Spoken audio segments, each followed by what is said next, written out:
All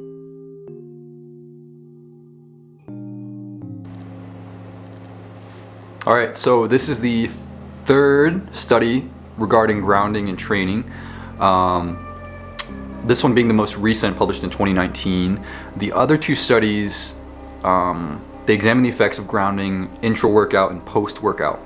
So what was found leading up to this point was a muted immune response throughout the recovery period and the adaptation period when delayed onset muscle soreness is setting in.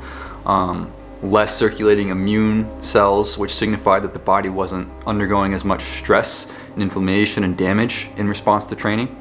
So one of these studies looked at blood urea, which is a product of amino acid catabolism or breakdown in subjects who were grounded during training.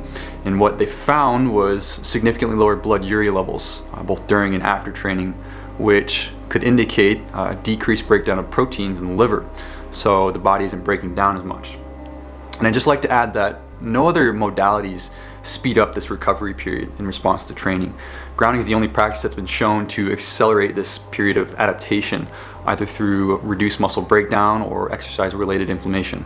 So in this study, they wanted to look at recovery particularly. So they wanted to see how the body's recovering while grounded, and they did this in the same way that they did in prior studies by having the subjects eccentrically load themselves in training.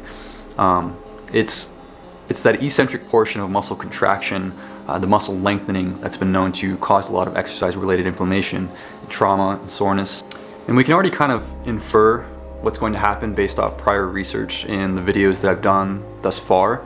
Grounding reduces inflammation in various ways. It reduces blood viscosity. As far as recovery goes, it's going to reduce blood viscosity, which is going to enhance blood flow. Sleep quality is going to improve through normalization of circadian and cortisol secretions. It's going to shift your nervous system so that your body's better able to relax and shut off that stress response when it isn't needed. So we're at a point now where we can start to cross-link some of these responses to grounding to kind of see the bigger picture here. All right, so they had 22 individuals in this study, which was done in Austria. They had one group of the grounded group, which was 12 people.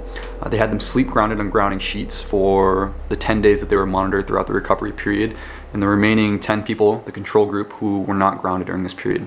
And this was a triple-blind study, by the way, so the subjects, the testers, and the data analysts that were unaware of who was grounded and who was not grounded throughout the recovery period.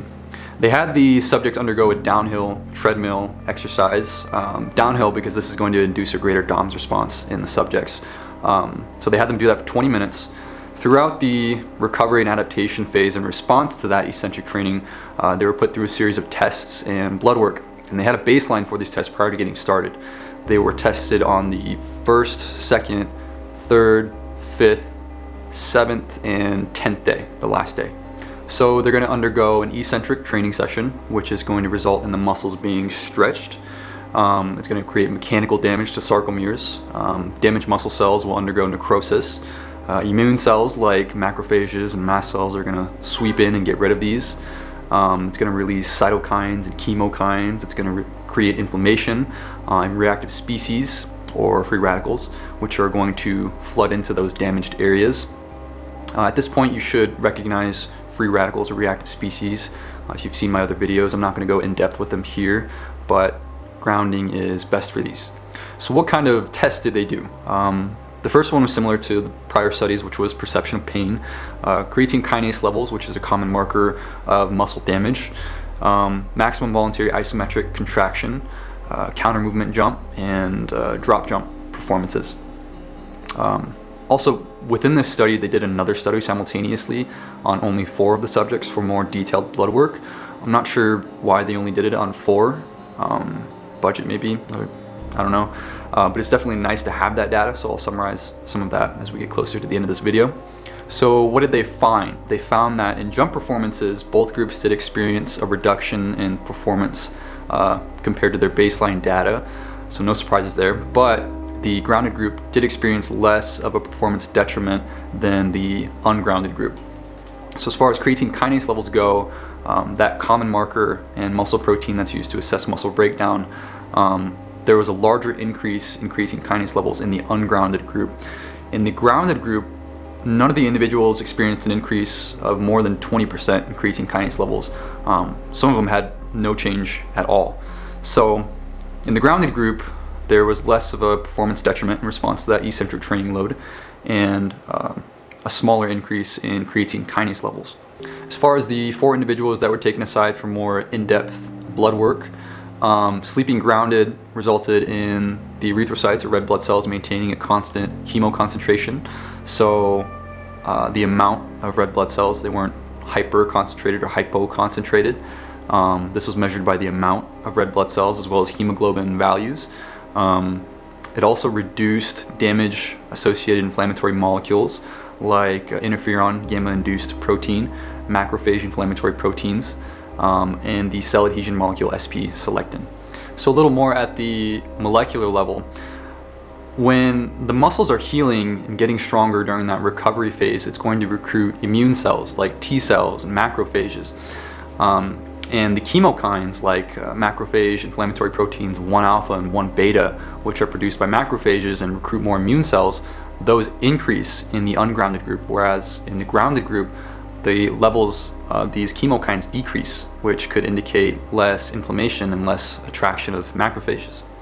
Also, going back to that cell adhesion molecule SP-selectin, which remained below baseline in the grounded group, that inflammation marker is found on activated endothelial cells and platelets, and is super important for recruiting more leukocytes, so immune cells, to the damaged tissue. So in the grounded group, there's a downregulation of this molecule, which means diminished recruitment of immune cells. So they're needed. Okay, so what can we derive from this and the previous studies of grounding and exercise? Grounding enhances recovery, and it reduces markers of muscle damage and inflammation, reduced immune response, reduced blood urea, reduced mechanical damage in response to training. So there you have it.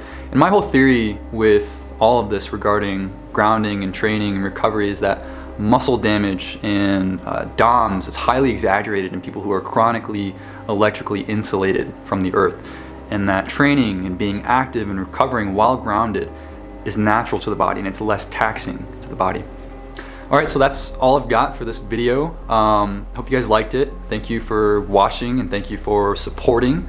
If you haven't seen it already, I did just announce the Club Olympus, which is a member-only page on my website that includes the newsletter, the custom Gaia program, and a lot of other videos and content that I'm not going to be releasing on any other social platforms.